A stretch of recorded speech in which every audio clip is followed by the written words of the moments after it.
teman-teman semua, apa kabar hari ini? Baik ya pastinya. Perkenalkan, saya Retno Fatmasari. Teman-teman bisa memanggil saya Fatma. Saya akan menemani teman-teman semua dalam acara SKS Bincang-Bincang beberapa menit ke depan. Rasanya pemanggil teman-teman itu kayak biasa aja ya. Nah, supaya kita lebih akrab, saya akan panggil kalian Sobat SKS.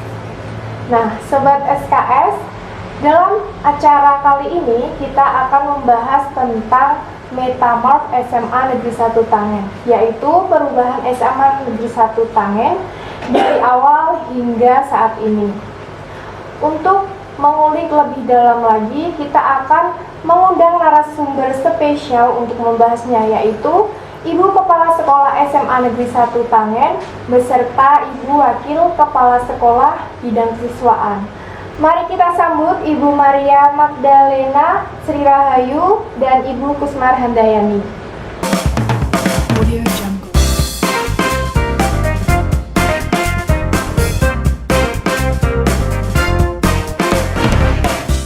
Selamat siang Ibu Maria, Ibu Kusmar. Selamat siang.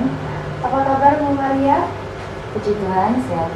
Alhamdulillah. Ibu Kusmar, apa kabar? Alhamdulillah, sehat banget. Alhamdulillah. Dalam acara hari ini Ibu, kita akan membahas tentang metamorf SMA Negeri 1 Tangen, yaitu perubahan SMA Negeri 1 Tangen dari awal hingga saat ini. Ibu guru mulai bergabung di SMA Tangen itu sejak kapan? Dan apakah sebelumnya Ibu pernah bergabung di sekolah lain? Untuk Bu Maria? Oke. Kalau saya itu berada di sekolah ini atau mengajar di sekolah ini sejak awal sekolah ini berdiri. Ya, Sampai saya menerima SK penempatan sebagai kepala sekolah. Walaupun pada tahun 2010 saya pernah ditugaskan di sekolah yang lain, begitu. Tetapi hanya sebentar dan kemudian kembali lagi bertugas mengajar di sekolah ini. Jadi cukup lama. Nyaman di SMA Tangen ya? Iya. Bagaimana Bu Kusmar? Oke, jadi saya masuk di SMA Tangen itu barengan dengan Bu Maria, jadi satu angkatan. Itu tahun 98 bulan Maret kalau saya, kalau Bu Maria bulan Februari.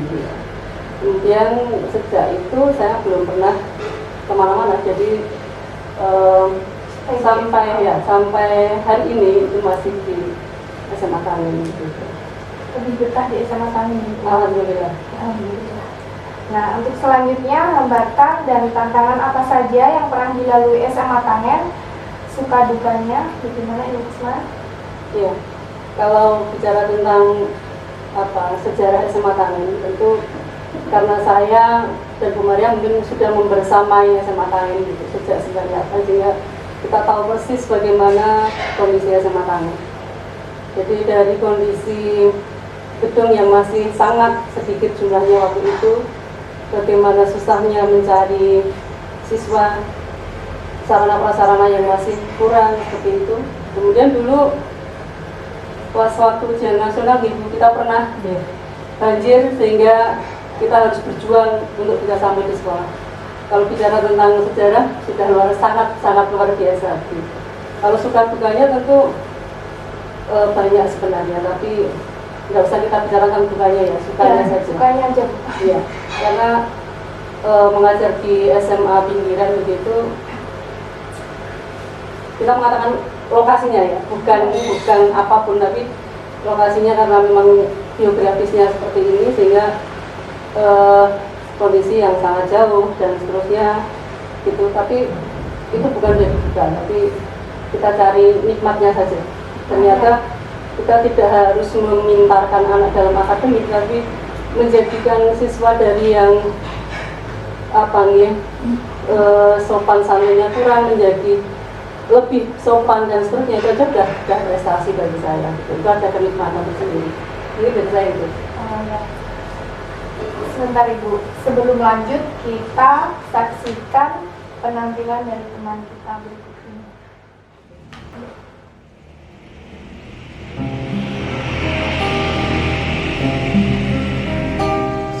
Seusah itu senja jadi semu, awan pun mengaum. Kepergianmu menyisakan duka dalam hidupku. Ku meminta rindu menyesal aku mengapa dahulu tak ku ucapkan aku mencintaimu sejuta kali sehari.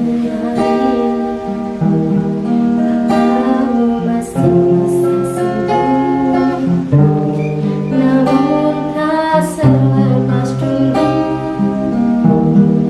Kini aku kesepian, temukan segala kenangan menyatu dalam waktu jalan, dan aku kini sendirian menatap dirimu hanya bayangan. Ada yang lebih pedih daripada kehilangan rindu. Cintaku tak mungkin teralih sampai mati hanya cinta padamu. Tak ada yang lebih pedih daripada kehilangan dirimu.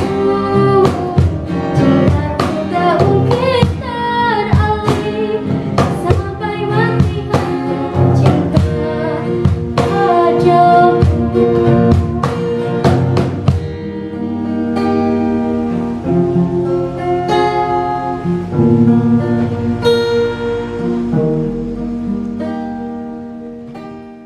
Nah, itu tadi penampilan dari siswa-siswa SMA Tangen. Oke, bagaimana menurut Ibu tentang pertanyaan yang saya sebutkan tadi? Yang mana ini dia? Yang tadi tentang hambatan apa saja yang dilalui SMA Tangen? Ya, kurang lebihnya sama karena memang kita datang di sini di awal gitu ya. Jadi banyak sekali kendala, banyak sekali duka dan sukanya. Tetapi kalau saya yang menjadikan motivasi adalah sukanya. Kita benar-benar berangkat dari betul-betul minim sekali, ya. Dari SDM-nya juga terbatas kita, kemudian fasilitasnya, bahkan lokasinya pun. Dulu ketika kita meninjau pertama kali mendapat SK ditempatkan di sini tuh sekolahnya kok jauh sekali dari pinggir jalan raya gitu ya Bu ya. Sampai betul-betul dan transportasi tidak ada. Jadi dari Ganepo ke sini itu belum ada, adanya cuma ojek itu saja jarang. Kadang kita masih melihat anak-anak itu jalan kaki dari Ganepo ke sekolah ini. Ya, dan Bapak Ibu guru itu banyak sekali yang dengan sukarela memboncengkan. Jadi kita satu persatu itu kadang balik ke sekolah, nanti masih ada anak yang masih di sana, kita jemput sampai seperti itu. Nah, itu yang menjadikan kita memori itu yang akhirnya seperti sekarang yang kita nikmati itu sangat indah gitu, dan kita sangat bersyukur sekolah kita menjadi seperti sekarang. Nah, kemudian termasuk siswanya juga. Dulu siswa yang bersekolah di SMA Tangen itu bukan usia anak sekolah, Bu Kus. Jadi mungkin selisih umur dengan saya dan Bu Kus itu sekitar 7 tahun begitu. Jadi adik kakak. Jadi ketika kita ngajar masuk ke kelas itu sudah bisa dibayangkan ya. Dan juga mindset orang tua di sini itu sangat-sangat masih rendah. Kesadaran untuk menyekolahkan anak itu sangat rendah. Seperti sudah diceritakan Bu Kus, kita itu sampai turun kemana-mana ke pintu begitu menanyai kalau ada anak yang sebenarnya usia sekolah tapi tidak sekolah. Jadi sampai yang sebenarnya sudah lewat masa sekolahnya kita bujuk orang tuanya. Itu cerita dulu awal. Jadi sampai datang ke rumah-rumah. Iya, bahkan kita sampai di sawah ada yang anak yang baru membantu di sawah begitu kita datangi usianya berapa, sekolah apa belum mau tidak sekolah, lalu kita sampai gitu. Jadi saat sekarang yang ada ini benar-benar sudah disyukuri ya. Jadi usia sekolah betul-betul anak-anak usia sekolah gitu. Baik, Selanjutnya, bagaimana cara membentuk suasana persaudaraan dan kerjasama antara guru dengan murid? Bagaimana Ibu Maria? Ya. Kalau dengan menciptakan persaudaraannya ya, kita kalau antar guru itu kita ada paguyuban, keluarga besar SMA Negeri 1 Tangen, di mana Bapak Ibu guru beserta suami maupun istri dan anak-anaknya itu kita sering kadang bersilaturahmi, misalnya di bulan Ramadan kita ada buka puasa bersama, kemudian halal bihalal gitu. Jadi sehingga merajut persahabatan juga hubungan kekeluargaan. Iya. Kemudian dengan murid itu mungkin harusnya anak SMA Tangen itu sangat berbangga bersekolah di SMA Tangen. Kenapa? Karena perhatian Bapak Ibu gurunya itu mungkin dibanding dengan guru-guru di sekolah lain itu sangat beda, sangat dekat sekali. Bahkan mungkin seperti Bu Kusmar yang di kesiswaan itu mungkin dengan orang tuanya saja lebih dekat kesiswaannya begitu. Jadi karena anak-anak ini gampang curhat gitu, iya, terbuka, dan itu yang membuat mungkin beberapa anak itu merasa nyaman justru di sekolah daripada kalau mereka di rumah ya, karena banyak sekali yang mengungkapkan isi hati itu di rumah seolah-olah hubungan dengan orang tuanya kurang begitu bagus. Jadi sama siswa itu harus sering-sering Iya. Bagaimana Ibu Isma? Oke, kebetulan yang kita sini saya menyambungkan Bu Maria tadi. Kebetulan saya ketua paguyuban juga di SMA Tangen gitu. Jadi di paguyuban itu memang tujuannya adalah untuk mengakrabkan. Jadi kita itu tidak hanya rekan kerja, tapi kita sudah merupakan keluarga besar. Dan kita punya program banyak di situ. Kita nabung ya Mbak ya. Jadi kita nabung dari uang kita kumpulkan untuk misalkan kita ada yang gerah misalnya sakit gitu, maka kita ada dana untuk besok, kemudian ada dana piknik dan seterusnya, buka bersama dan seterusnya. Jadi memang ini untuk merekatkan kekeluargaan. Dan yang kita rasakan adalah kalau kita mau pindah dari SMA Tangen itu beratnya di situ gitu. Yeah. Jadi beratnya karena rasa kedekatan antar keluarga besar SMA Tangen. Sudah kayak keluarga. Iya. Kemudian kalau dengan siswa, karena saya kebetulan diamanai Bu Maria untuk ngurusi kesiswaan, kebiasaan saya misalnya saya komunikasi dengan siswa, membangun komunikasi yang intens dengan siswa. Kemudian juga alhamdulillah kami ada istilahnya, jadi kita berupaya untuk ngopeni. Jadi istilahnya kita ngopeni untuk siswa-siswa yang mungkin mengalami kesulitan. Kebetulan ada Bapak Ibu guru yang ada kesadaran untuk menyisihkan sebagian kecil gajinya untuk membantu anak-anak yang kita lihat memang mengalami kesulitan. Itu kita beri support uang saku seperti itu. Apakah pernah di antara ibu guru itu saling bertengkar atau sampai tidak saling sapa gitu? Ini kalau yang saya lihat, kalau kebiasaan di rapat itu kita memang membiasakan untuk demokrasi. Jadi kita berpendapat, kalau memang tidak cocok atau misalnya tidak sesuai dengan keinginan kita, ya kita berdebat dulu, tapi setelah itu ya selesai gitu. Jadi kalau di komunitas guru kok bertengkar sampai yang bagaimana, kelihatannya enggak. Gitu. Iya. Kalau saya sih sebagai pimpinan Iya. selalu menanamkan pada teman-teman, terutama rekan-rekan guru begitu dan karyawan, kita bekerja di SMA 1 Tangen ini tidak cuma sehari 2 hari, sebulan 2 bulan, bahkan setahun 2 tahun, atau bahkan sampai pensiun. Bagaimana rasanya kalau kita tidak nyaman dengan rekan kerja kita, mau berangkat kerja saja mungkin sudah nggak nyaman. Sehingga saya menanamkan, kalaulah kita di dalam forum rapat dinas itu beda pendapat, itu biasa, sampai adu argumen gitu biasa. Tetapi keluar dari ruangan, kita saudara, kita sama-sama begitu berjuang di sini, sehingga nggak akan ada lagi yang namanya rasa tidak nyaman atau bahkan sampai ada perselisihan begitu. Sejauh ini belum pernah terjadi. berdebat hanya saat Iya, diskusi iya, saja. ya. Perbedaan pendapat itu kan biasa terjadi. Iya. Iya, terutama kalau dalam hal menangani anak gitu atau dalam manajemen sekolah ini itu biasa terjadi seperti itu.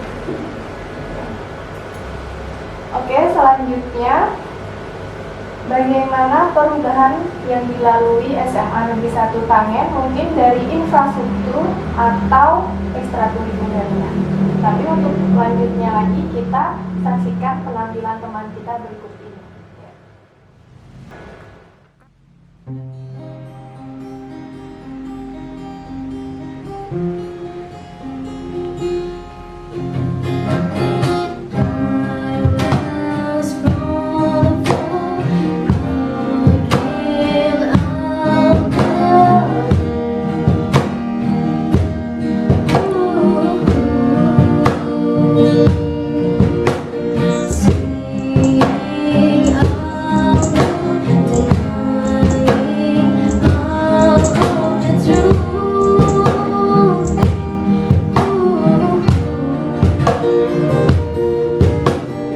Everything has changed. For a reason, torn from the present. It's something we fight for. Never let this go away. There is less of fun and happiness, but one thing you should know.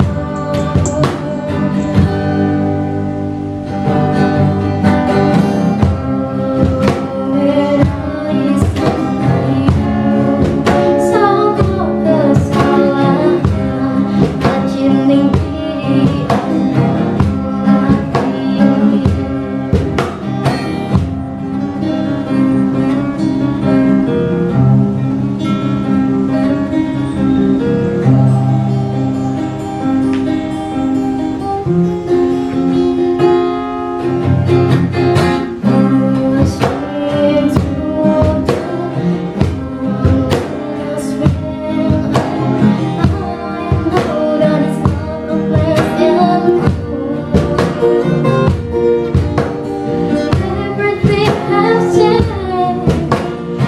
You have come for a reason, torn from the present. It's something we fight for.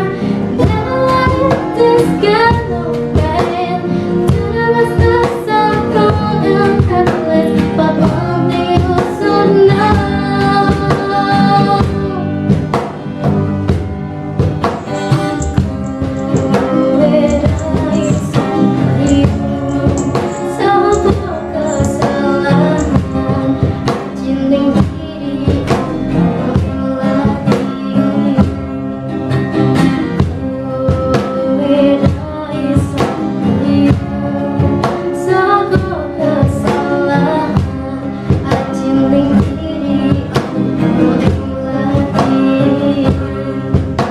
Oke, tadi penampilan dari teman-teman kita ini. Bagaimana tanggapannya, Bu Sisma?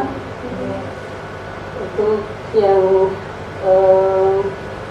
ini musik ya, kebetulan yang vokalnya adalah Mbak Vila, yang kebetulan juga dia pernah mendapatkan juara gitu. Jadi sebenarnya ini mimpi saya gitu, SMA Tangen punya grup musik, karena kalau untuk SMA Tangen itu memang harapannya di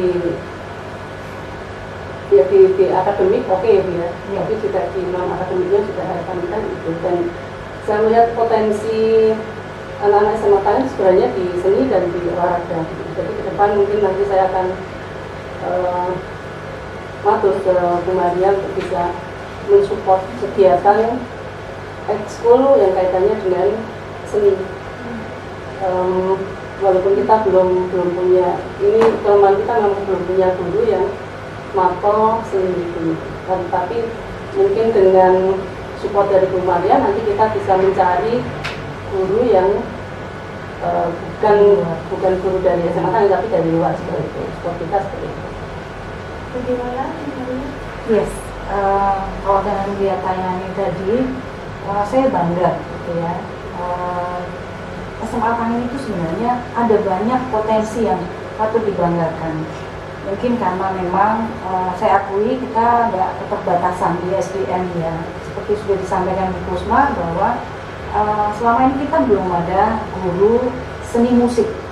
Padahal dari tahun ke tahun sejak awal itu potensi kita memang banyak di non akademik. Jadi olahraga dan seni gitu. Nah, terbukti dulu juga seni lukis ya Bu ya, kita juga pernah menjuarai gitu. Jadi sebenarnya di seni, nah ini yang memang seperti tadi sudah disampaikan Bu Kusma bahwa program mendatang itu kita memang akan fokus kepada potensi-potensi yang selama ini belum muncul gitu. Nah, harapan saya dengan kayak ini kita menjadi tahu oh ya, sekolah akan memfasilitasi. Jadi nanti kalau calon-calon siswa yang datang itu kita lihat potensinya, maka akan betul-betul kita wujudkan begitu, potensi yang terpendam itu bisa kita munculkan. Ya, baik, bisa menambahkan? Iya, saya menambahkan untuk program PPDB nanti kita akan punya program unggulan, artinya kita menawarkan program unggulan dari SMA Tanen.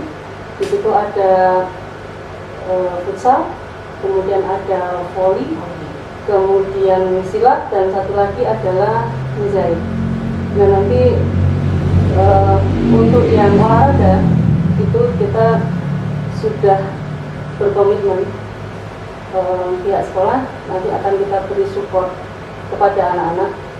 Bentuknya insya Allah adalah uang saku bagi tim yang masuk di tim inti di 3 cabang olahraga itu. Oke. Kembali ke pertanyaan awal saya tadi Bu, bagaimana perubahan yang dilalui SMA Negeri 1 Tanen mungkin dari segi infrastruktur dan ekstrakurikulernya? Mungkin Ibu Kusma bisa menjawab ini. Kalau dari ekstrakurikuler gitu ya, jadi dari tahun ke tahun kita sudah pasti ada tambahan 1 atau 2 cabang apa istilahnya ini untuk jenis ekstrakurikuler gitu. Tentu kita memfasilitasi minat dan bakat dari anak, dan tentu kita sesuaikan dengan fasilitas yang ada. Jadi insya Allah ke depan nanti mungkin di tahun depan Bu Maria bisa mensupport sebagai kepala sekolah, bisa mensupport berapa ekskul yang mungkin akan baru, ada wajah-wajah baru dari jenis-jenis ekskul gitu. Yang saya lihat dari perkembangan akhir-akhir ini ternyata ini sebenarnya layak untuk bisa dimasukkan sebagai ekskul gitu. Kemudian untuk perkembangan untuk perkembangan infrastruktur tentu kita luar biasa sekali Bu Maria. Yeah. Jadi dulu ruangan ini adalah kelas dulu, karena memang kekurangan kelas begitu. Ada beberapa tempat lab yang kita gunakan untuk kelas, dan insya Allah ini sudah tidak lagi begitu. Kemudian kita sudah punya taman, sekolah kita termasuk sekolah yang sangat rindang. Kemudian kita punya fasilitas olahraga yang oke sekarang itu ya, ada lapangan futsal dan seterusnya begitu. Jadi menurut saya perkembangannya sudah sangat luar biasa. Ya, hampir sama ya. Cuma memang perkembangannya sangat signifikan sekali. Jadi dari tahun 98 sampai sekarang, dari mulai rombel itu hanya 3, jadi dulu hanya 3 ruang kelas saja gitu.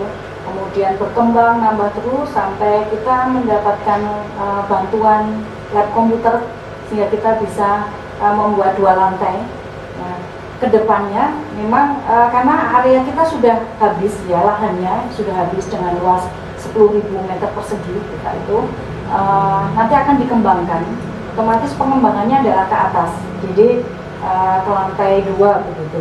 Nah, kami sudah berencana untuk membuat master plan-nya, karena selama ini sekolah ini belum ada master plan-nya, sehingga kepala sekolah yang dahulu membuat pengembangannya ya hanya berdasarkan yang ada.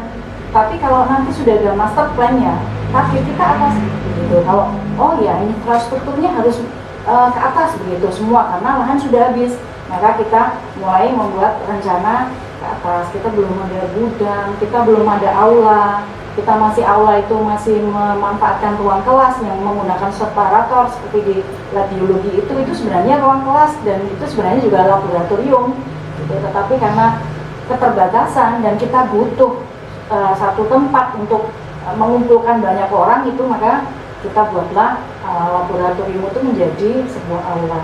Namun kedepannya tetap kita targetkan harus memiliki aula gitu. Biar lebih terstruktur. Iya. Jadi kalau ada master plan-nya kan jelas langkahnya kemana. Termasuk targetnya kita juga pengen menjadi sekolah adiwiyata. Gitu ya. Baik, terima kasih Ibu Maria Bu Kusmar atas waktunya. Saya mohon maaf apabila ada kekurangan. Untuk sobat SKS yang ada di rumah, tetap jaga kesehatan, patuhi protokol kesehatan. Saya Retno Fatmasari undur diri. Sampai jumpa di episode selanjutnya. Wassalamualaikum warahmatullahi wabarakatuh.